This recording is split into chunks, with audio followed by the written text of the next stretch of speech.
नमस्कार मेरे साथियों, मैं आज बिहार की दुर्दशा के बारे पर कुछ चर्चा करने जा रहा हूं और मेरा जो विचार है वो आपको पूरी वीडियो देखने के बाद ही पता चलेगा। मेरा कहने का मतलब क्या है, मेरा भविष्य का व्यू क्या है, विचार क्या है, मेरा सोचने का नजरिया क्या है। उन विचारों को, उन दशाओं को यदि जानना चाहते हैं तो आप पूरी वीडियो को देखने की कोशिश कीजिए। मैं चाहता हूं कि मैं उन विचारों से आपको ओतप्रोत कर दूं जो आपने काल्पनिकता में, व्यर्थ की चिंताओं में अपनी एनर्जी को, ऊर्जा को बर्बाद कर रहे हैं और वास्तविकता से आप रूबरू नहीं हो रहे हैं। देखिए, आप जैसा दृष्टि रखिएगा,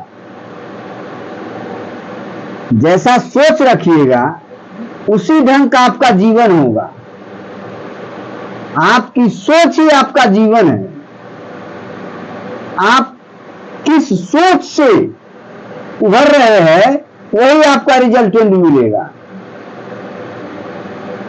आप थोड़ा अलग हटके सोचने की कोशिश कीजिए, अंतरात्मा से अपने आप को मंथन कीजिए। अपने विचारों जो भरता है वो आत्माओं से मंथन करने की कोशिश कीजिए और वास्तविकता से जीवन को जोड़िए। मन रूपी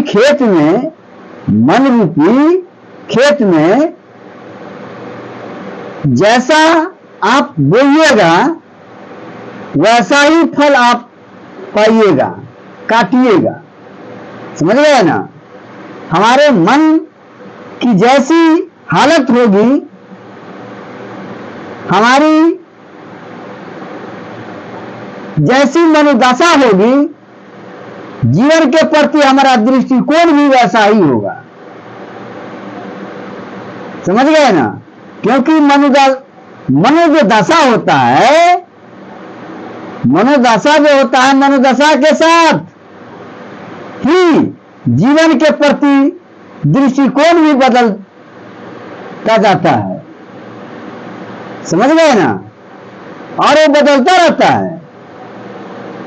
जब हमारी मनोदशा अच्छी होती है तो उसमें कोई निराशा और चिंता नहीं होती है और हम अपने नजरिए और दृष्टिकोण के कारण वस्तु को सुंदर देखते हैं, कुरूप देखते हैं, किसी के बारे में अच्छा सोचते हैं, बुरा सोचते हैं। ये सब हमारी मनोदशा की पहचान है, उपज है। तो आप जिस नजरिए से जिसको देखेंगे उसी ढंग से दिखाई देगा, उसी के आकार आपको दिखाई देगा। आप बिहार की दुर्दशा के बारे में सोचेंगे नीचे जाकर के तो आप रो पड़ेंगे, आपको रोने पर मजबूर कर देगी। आज से 40 वर्ष पहले पीछे चले जाइए, आप उस दुर्दशा और भयावह स्थिति को जब देखते तो पता चलता कि बिहार में किस तरह का विचारधारा था, किस तरह का सामंती व्यवस्था था, मनुवादी व्यवस्था था, ब्राह्मणवादी व्यवस्था था और उस तरह के किस ढंग का चैलेंजेस थे, क्या चुनौतियां पैदा होता था। इन चुनौतियों से लड़ने वाला कैसा माई का बेटा होगा जो लड़ कर करके बिहार को यहां तक ला करके खड़ा किया है। जानते हैं 1990 से पहले की दशा को देखिए। 1990 से पहले बिहार की दशा को देखिए, क्या था बिहार। जो अंग्रेज आया था उससे पहले जो दशा से गुजर रहा था वही बड़ा पड़ा था बिहार में। मैं बिहार की बात बता रहा हूं। बिहार में इतनी जातिवाद भरा हुआ था, इतना जातिवाद कूट कूट करके भरा हुआ था, और मनवादी विचारों से समाज ग्रसित था। ब्राह्मणवादी विचारों से हमारा समाज ग्रसित था। इतना ब्राह्मणों ने, मनुवादियों ने, सामंतवादियों ने ब्रेन को कुचल दिया था, सोच को कुचल दिया था कि वहां से उठना बड़ी मुश्किल थी, बहुत चुनौतीपूर्ण था। उस दशा में बिहार मिला था लालू यादव को। आज लालू यादव को बहुत से इंसान देखते हैं कि शिकायत करता है, कहता है कि जो यादव में जो पढ़ा लिखा होगा ना वो लालू यादव को वोटिंग नहीं करेगा। मैं भी लालू यादव का वोटिंग नहीं करूंगा, ये सच है। लेकिन तुम सोच करके देखो रे पापी, तुम आज पढ़ा लिखा है, तुम्हारा बाप कितना पढ़ा लिखा था, तुम्हारी माँ की क्या दशा थी, तुम्हारे पुरखों की क्या दशा थी, और आज तुम्हारा क्या दशा है। पढ़ लिख लिया, क्या पढ़ लिख लिया, काला अक्षर पढ़ लिया, काला अक्षर भैंस बराबर होता है। जो भैंस के चमड़ी को पढ़ा है, वास्तविक काला अक्षर से तुमको भेद कहां हुआ है। काल्पनिकता के व्योम वाली शिक्षा तुमने पाया है, और कहते हो जो साक्षर होगा, जो पढ़ा लिखा यादव होगा, लालू यादव को वोट का भी नहीं करेगा। अरे उसका धिक्कार है, पैदाइशी में धिक्कार होगा। 3 अक्षर में पढ़ लिया है तो लगता है कि लालू यादव का पूरे विरासत को जान लिया है। वो बिहार मिला था जहां ऊंची जातियों के सामने बैठना तो दूर की बात था, परछाया भी देखना बड़ी मुश्किल था, उसके सामने खड़ा होना बहुत मुश्किल था।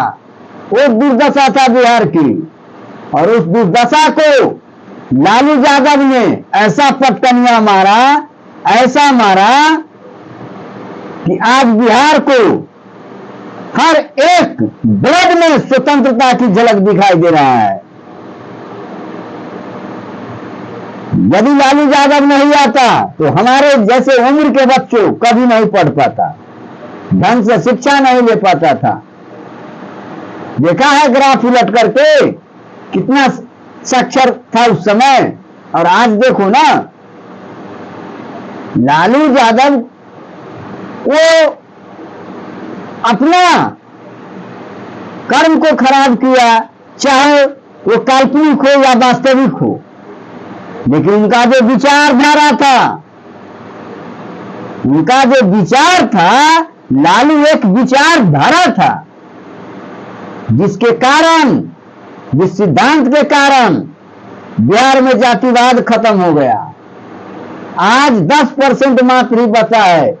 आज देखते हैं समाज में नीच जाति के बच्चा भी सर उठा करके चलता है, बातचीत करता है, अपने विचारों को रखता है, अच्छे से कमा खा रहा है। तो क्या चाहिए, सरकार किसको क्या दे दिया है। आज जो हम देख रहे हैं दलित बस्ती में जाकर के कितना अच्छा दिखाई देता है, ये किसका देन है। स्वतंत्र करने का काम किया है भीमराव अम्बेडकर जी, कि जैसे कोई विद्वान था नहीं था, उसके जैसा लर्नेड पर्सन आज तक हुआ नहीं है, ना होगा भविष्य में। क्या कर लीजिए, बहुत विद्वान होगा, उसके जैसा नहीं हो सकता है। मैं चैलेंज के साथ बोल रहा हूं। उनका विचार तो धरातल पर आने ही नहीं दिया, और कोई बुल्ला आया बिहार में तो वो है लालू यादव, जो उनके विचारों को धरातल पर ला करके खड़ा कर दिया, और मनवादियों के चंगुल से पूरे बिहार के बहुजन समाज को छीन करके एक नई बिहार को दिया, नई सोच को दिया, जिसके कारण आज हर संप्रदाय में देख रहे हो स्वतंत्र पूर्वक जीता है, स्वतंत्र विचार को व्यक्त करता है। इससे ज्यादा क्या स्वतंत्रता तुमको चाहिए। हर परिस्थिति में चुनौतियां होती है, चैलेंजेज होते हैं। उस चैलेंजेज के अनुसार मानव का जन्म होता है और उस चैलेंजेज को स्वीकारता है, वही बिरला और वीर पुरुष के नाम से जाना जाता है। लालू यादव वीर पुरुष है, यहां नहीं है लालू यादव। यही लालू यदि मनुवादियों के खिलाफ, ब्राह्मणवादियों के खिलाफ, आरएसएस के खिलाफ आवाज उठाता है तो आज जेल में है। यदि उसी के शरण में चला जाता तो आज इतना दुर्दशा लालू यादव को देखने को नहीं मिलता। ये चापलूस नहीं है, इसका पैदाइशी में गड़बड़ी नहीं है, ये ओरिजिनल जदुवंशी है और रहेगा। जदुवंशी का काम ही है विपरीत परिस्थितियों से लड़ना, मुकाबला करना। वो जदुवंशियों का गुण रहा है। हर परिस्थितियों में यादवों का इतिहास रहा है। लोहा लेने का काम किया है तो वो यादव ही किया है। दलित और बहुजन समाज का शक्ति बना है और शक्ति, उसका वास्तविक शक्ति को पूरे संसार में प्रदर्शन करवाया है तो वो है यादव। और वही यादव को हर एक इंसान हीन दृष्टि से देखता है। लालू यादव यहां है, वो चापलूस नहीं है, सर दे सकता है, सार नहीं देगा, वो लालू यादव है। जब बहुजन समाज के बच्चा, दलित के बच्चा, बैकवर्ड का बच्चा पढ़ता लिखता है, विद्वान होता है, अपने अधिकार और कर्तव्य को समझता है और धरातल पर उतारने की कोशिश करता है तो वही मनुवादी को खल जाता है। तरह तरह का षड्यंत्र लगाना शुरू कर देगा कि हमारे आने वाला पीढ़ी का सबसे बड़ा रोड़ा यही बनेगा, इसको दबाओ, कुछ लो, यही उसका ध्येय रहता है। और आप सब छोटी मुंह बड़ी बात, 2 अक्षर पढ़ लिए है, C अक्षर का ज्ञान नहीं है और लालू यादव के बारे में एनालिसिस करना शुरू कर देते हैं। फुटपाथ पर के तो जन्मा हुआ है, ओरिजिनल तो खून का है नहीं, सब क्रॉस ब्रीड का पैदाइशी है। तो लालू यादव के वास्तविक क्या समझिएगा आप?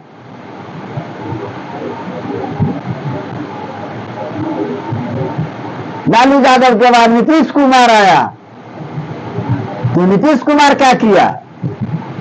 उसको मिला क्या? वही मिला, बिहार की दुर्दशा। उनको भी चैलेंजेज आए उनके मंत्रित्व काल में, वो चैलेंज से लड़े और अधिक से अधिक साक्षर करने की कोशिश किया। पढ़ाया लिखाया, गरीब दलित समाज को ऊपर ले जाने का एक पर एक आयोग बना करके विकास करवाया। इनको भी नहीं चलने देता है, कभी पार्टी में, कभी पार्टी में, कभी पार्टी में, कभी पार्टी में, समाज को किसी तरह ऊपर ले जाने का काम किया है। हर बैकवर्ड के बच्चों को, दलित बच्चे को, बहुजन समाज के बच्चों को संघर्षों से लड़ना पड़ रहा है। आज रामविलास जी दलित समाज से आया, वो भी संघर्ष किया, लड़ा और बहुजन समाज को कुछ न कुछ अच्छे ही चीज देने का काम किया। बिहार की दुर्दशा को तो देखिए, समझिए कि बिहार कहां था, कहां ला करके खड़ा किया है और इसी को शिकायत कर देता है। आज वही जब वो बहुजन समाज का बच्चा फॉरवर्ड और सवर्ण में जाकर के प्रवेश कर गया, आज रामविलास प्रवेश कर गया। रामविलास का क्या नारा था कि मैं उस घर में दिया जलाने चला हूं जिस घर में सदियों से अंधेरा था। ये रामविलास नहीं बोल रहा था, रामविलास जहां से जन्म लिया था और उस शोषणवादी व्यवस्था को देखे हुए था, उस दलित समाज के दुर्दशा को समझे हुए था, इसीलिए इस तरह की आवाज निकलता था। और उसी का बेटा चिराग पासवान, वो तो आया भूमिहारिन के पेट से, वो अपने जैसे किसी को देखा है, देखे है? जो भी चुनाव हुआ है, लोकसभा का चुनाव, वो सब का सब सवर्णों का दिया है टिकट। इधर देखिए महानार विधानसभा क्षेत्र का रामदास किशोर सिंह, उधर देखिए मुन्ना शुक्ला, उधर देखिए हुलास पांडे, उधर देखिए सुनील पांडे, उधर देखिए अशोक चौधरी का जो दामाद है भूमिहार, उसी को टिकट दिया है। पूरे परिवारवाद किया है, हैं? जो जैसा जन्म लेता है जिस समाज से, वो अपने समाज के कल्याण के लिए सोचता है। चिराग पासवान को तो देखिए ना, सामने खड़ा है, आपको उदाहरण मिल रहा है, एग्जाम्पल मिल रहा है। किसको? दलित को देखा, उसका विरासत बता रहा भूमि आ रहा है। वो सवर्ण है, उस सवर्ण को आगे बढ़ाने का काम करेगा। कई को दलित बस्ती को दिया, कितने दलित के बच्चों को टिकट दिया, मैं गिना दिया ना। तो उसको आप कहिएगा दलित का नेता, वो हरामी को दलित का नेता कहिएगा आप? वो तो सवर्णों को गोदी में जाकर के खेल रहा है, और झूठा वो केवल ब्रांड बन चुका है पासवानों का और दलितों का। वो दलित को उद्धार करेगा? क्योंकि वो क्रॉस ब्रीड है, वो कभी नहीं करेगा। वो बर्बाद कर देगा आपको सुख जो भी आप अर्जित किया है अधिकार को, उस अधिकार और शक्ति को लेकर के राजभोग करेगा। आपको देखेगा। यही लालू यादव है जो नए बिहार को कायाकल्प किया है। आज वो क्या नाम था जहानाबाद के, जो लेनिन के, बिहार के लेनिन के नाम से जाना जाता था, बाबू जगदेव प्रसाद कुशवाहा जी।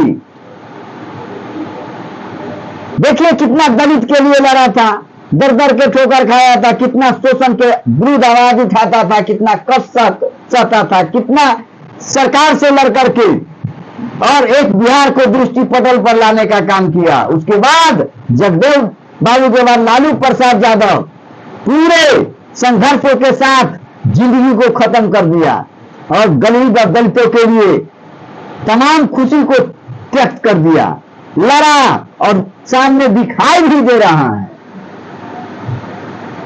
उधर देखिए सीमांचल में पप्पू यादव कितना दलित के लिए लड़ रहा है, कितना संघर्ष कर रहा है, मनुवादियों के खिलाफ आवाज उठा रहा है, बहुजन समाज के विकास के लिए क्या उनका सोच है।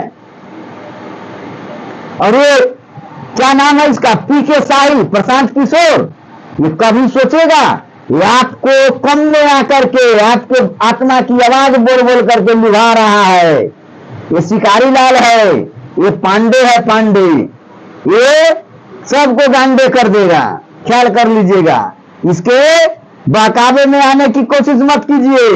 यही सोच था बाल गंगाधर तिलक को, देख लिया था कि ब्राह्मण धर्म अब अल्प धर्म में परिवर्तन हो जाएगा, बड़ी परिस्थितियों से लड़ना पड़ेगा हमारे ब्राह्मण समाज को, तो बदल करके क्या रख दिया था, हिंदू। और पूरे हिंदू को अभी तक बिंदु में घुसाए हुए है, छोटा सा बिंदु में सरा को रखे हुए है। केवल इलेक्शन के समय में, चुनाव के समय हिंदू मुस्लिम, हिंदू एक हो जाओ, मुसलमान हावी हो रहा है, यही कर करके वोट ले लिया और 3% ब्राह्मण राज कर रहा है। यही इसका इतिहास रहा है। हिंदू कोई धर्म नहीं है, ये तो धंधा है, ये तो कम्युनिटी है। ये वोट लेने का तुमको क्या बनाया है, दास बनाया है।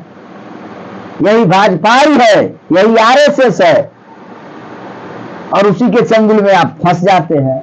इसीलिए अपने अधिकार और विचार कर्तव्य को समझिए, जो आपको कहां से आए हैं और कहां हमको जाना है। दूसरे के बहकावे में आने की कोशिश नहीं कीजिएगा। आप अपने समाज को पहचानिए। जो बच्चा आपने पैदा किया है वो आपका दर्द नहीं समझेगा, दूसरे का कम के बच्चा आपको दर्द समझ जाएगा। आपको लगता है जो दर्द समझेगा, आपका ही कम कोई दर्द समझ सकता है। जो मौगी भातार का नहीं है यार का होगा, जो मौगी भातार का नहीं हुआ वो यार का होगा कभी। वही है हमारे कम में घुस करके हमारे समाज को तोड़ रहा है, उसको टूटने मत दीजिए। छोटी छोटी बातों में रंजिश मत होइए, एकता को भंग नहीं कीजिए, बार बार लड़िए, उन परिस्थितियों से टकराइए। अब तो सब जा रहा है, लालू यादव जाएंगे, अब जाने ही वाले हैं, रामविलास जी चले गए, नीतीश कुमार भी अब जाने ही वाले हैं। तो हम आप नहीं सबल होंगे तो आने वाला पीढ़ी को बहुत संघर्षों से गुजरना पड़ेगा। सांप अपना फन मारना और विष छोड़ना कभी नहीं छोड़ेगा। वही है वो मनुवादी, वो अपना विष छोड़ेगा आपको वंश को बर्बाद करेगा। वो अपना भोग विलास के लिए हर परिस्थिति में अपने स्थिति को मजबूत रखना हो अच्छी तरह जानता है। छलिया बहुरूपिया छल प्रपंच से भरा हुआ नीति यदि है तो वही मनुवादी में, ब्राह्मणवादी में, सामंतवादी में, इसको समझिए। चलिए मैं इसी के साथ अपने विचारों को विराम देता हूं। अगले एपिसोड में आने की कोशिश करूंगा।